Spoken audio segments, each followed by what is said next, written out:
Hai teman-teman, kami dari kelompok 5 dari kelas Psikologi 3H. Di sini kami akan menjelaskan mengenai parenting stress.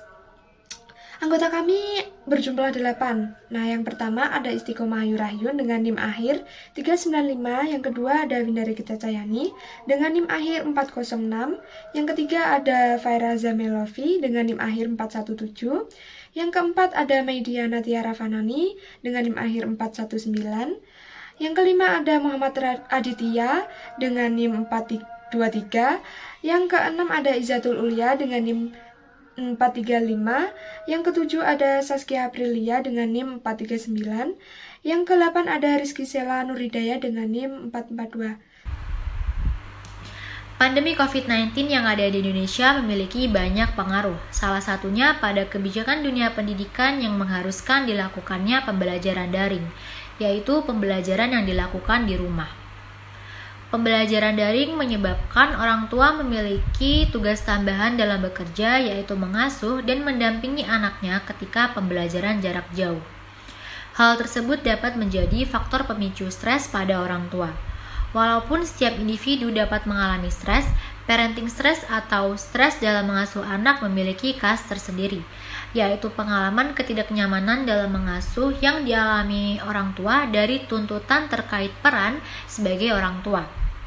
Selain itu, tinggi rendahnya tingkat pendidikan dan pengalaman juga dapat mempengaruhi pengasuhan orang tua.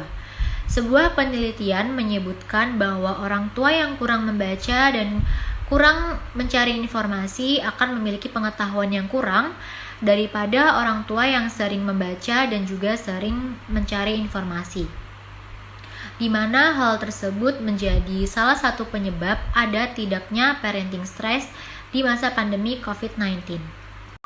Ada beberapa kasus atau penelitian yang menunjukkan bahwa orang tua mengalami stres di masa pandemi COVID.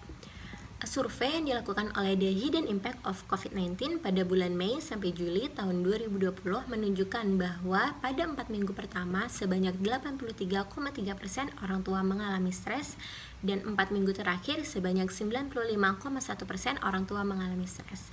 Hal ini menunjukkan bahwa terdapat dampak yang signifikan terhadap kesehatan mental orang tua dan anak di masa pandemi COVID yang disebabkan dengan berbagai kendala seperti kurangnya pemahaman materi, kesulitan dalam menumbuhkan minat belajar anak, kurangnya waktu, emosi orang tua yang kurang sabar, dan kesulitan dalam mengoperasikan gadget. Selain itu, ada berbagai kendala yang disebabkan oleh faktor emosi yang tidak stabil, terbatasnya waktu, kurangnya pemahaman, atau kecakapan dan tatanan ekonomi yang sulit. Dari berbagai macam kasus dan penelitian yang telah disebutkan menunjukkan bahwa pandemi COVID ini memiliki dampak yang besar pada orang tua, terutama dalam cara orang tua mengajari anak di dalam rumah. Memasuki definisi stres. Stres sendiri adalah kondisi yang dihasilkan ketika interaksi seseorang dengan lingkungannya terdapat ketidaksesuaian antara tuntutan situasi dengan kemampuan fisiologis, psikologis, dan sosial yang menyebabkan tidak nyaman karena adanya perubahan. Ada beberapa karakteristik stres yang bisa kita ketahui, yaitu yang pertama, transisi kehidupan, yaitu berpindahnya kondisi satu ke kondisi yang baru atau fase satu ke fase yang baru. Yang kedua adalah waktu yang sulit, peristiwa yang terjadi lebih awal, tidak wajar, atau lebih dari yang diharapkan. Yang ketiga, situasi yang ambigu, atau sesuatu yang tidak jelas. Yang keempat, keadaan yang tidak diinginkan. Dan yang terakhir, kemampuan kontrol yang rendah, atau keadaan di luar kendali perilaku dan kognitif seseorang. Dari beberapa karakter tersebut, sangatlah wajar dan sangatlah manusiawi jika stres terjadi di kehidupan sehari-hari. Hal itu senada dengan yang terjadi saat ini. Wajar saja jika beberapa orang tua mengalami parenting stres akibat COVID-19. Dari fenomena yang disebutkan oleh teman-teman saya dapat dikaitkan dengan teori stres, yaitu stress model transaksional atau process of cognitive appraisal. Teori ini menerangkan bahwasanya stres terjadi dari hasil penilaian atau evaluasi seseorang terhadap lingkungannya. Dewe et al. 2012. Kejadian atau situasi tersebut dinilai melebihi kemampuan pikiran atau tubuhnya. Keadaan dinilai sebagai stres jika melibatkan proses penilaian kognitif yang terdiri dari dua penilaian. Yang pertama, penilaian primer, yaitu penilaian yang berfokus pada apakah tuntutan mengancam kesehatan. Dan yang kedua, penilaian sekunder, yaitu penilaian mengenai kemampuan sumber daya atau kemampuan yang tersedia untuk memenuhi kebutuhan atau tuntutan. Kita dapat melihat apakah sesuatu dinilai stres dapat dipengaruhi oleh faktor internal dan faktor eksternal. Faktor internal yang membuat seseorang semakin stres tergantung pada intelektual, motivasi, karakteristik kepribadian, harga diri, dan keyakinan.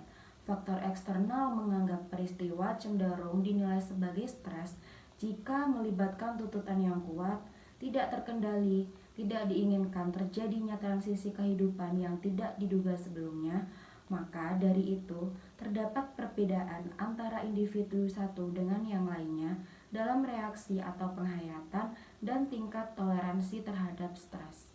Aspek-aspek parenting stress menurut Abidin dalam Muhammad dan kawan-kawan pada tahun 2020, ia menjelaskan mengenai dua aspek. Yang pertama ada the parenting stress dalam parenting stress, yaitu pengalaman stres orang tua dalam pengasuhan anak serta perasaan personal yang timbul setelah adanya kehadiran anak. Indikator tersebut meliputi feeling of competence, yaitu kurangnya pengetahuan dan kapasitas orang tua dalam mengasuh anak. Yang kedua ada social isolation, yaitu orang tua merasa terisolasi secara sosial dan kurangnya dukungan sehingga meningkatkan kemungkinan tidak berfungsinya pengasuhan. Yang ketiga ada restriction imposed by parent role, yaitu orang tua melihat bahwa dirinya sebagai hal yang dikendalikan oleh kebutuhan dan tuntutan anak-anak mereka. Yang keempat ada relationship with spouse, yaitu adanya konflik antar hubungan orang tua yang menjadi sumber utama stres. Aspek kedua ada the difficult child. Di sana digambarkan oleh perilaku anak yang terkadang menyulitkan proses pengasuhan. Indikator tersebut meliputi child adaptability, yaitu ketidakmampuan seorang anak untuk beradaptasi dengan perubahan fisik dan lingkungan serta keterlambatan dalam belajar. Yang kedua ada child demand, yaitu anak-anak menuntut lebih pada orang tua dalam bentuk perhatian dan bantuan. Yang ketiga ada child mood, orang tua merasa bahwa anak-anak mereka telah kehilangan rasa akan hal-hal positif. Yang terakhir ada district ability, yaitu orang tua merasa bahwa anak-anak menunjukkan ciri perilaku yang terlalu aktif. Terakhir yaitu district ability, yaitu orang tua merasa bahwa anak-anak menunjukkan ciri-ciri perilaku yang terlalu aktif, sulit mengikuti perintah, bahkan sulit diatur. Cara menghindari parenting stress menurut Diana Ballesteros dan Janice Whitlock pada tahun 2009, mereka mengemukakan dua jenis cara menghadapi stres, yaitu yang pertama ada strategi yang baik seperti olahraga secara rutin, memiliki alokasi waktu untuk beristirahat yang cukup dan perawatan diri, menyeimbangi antara bekerja dan bermain, membuat manajemen waktu, dan bermeditasi. Sedangkan strategi yang kedua yaitu strategi yang tidak baik seperti mengkonsumsi alkohol dan narkotika, melakukan kejahatan dan kriminal, menunda pekerjaan, menyakiti diri, makan dan minum secara berlebihan. Sedangkan menurut Ardani 2013, ada dua strategi yang bisa digunakan untuk menghadapi stres, yaitu yang pertama, strategi menghadapi stres dalam perilaku. Di antaranya, 1. Dapat memecahkan persoalan secara tenang, yaitu mengevaluasi kekecewaan atau stres dengan cermat, kemudian dapat menentukan langkah yang tepat untuk diambil. Yang kedua, agresi. Agresi jarang terjadi, namun apabila hal ini terjadi, hanyalah berupa respon penyesuaian diri, contohnya menyalahkan dan melampiaskan agresinya kepada pihak lain. Ketiga, regresi, yaitu kondisi seseorang yang kembali untuk memberikan respon seperti orang yang usianya lebih muda. Keempat, menarik diri, yaitu respon yang memilih untuk tidak mengambil tindakan apapun.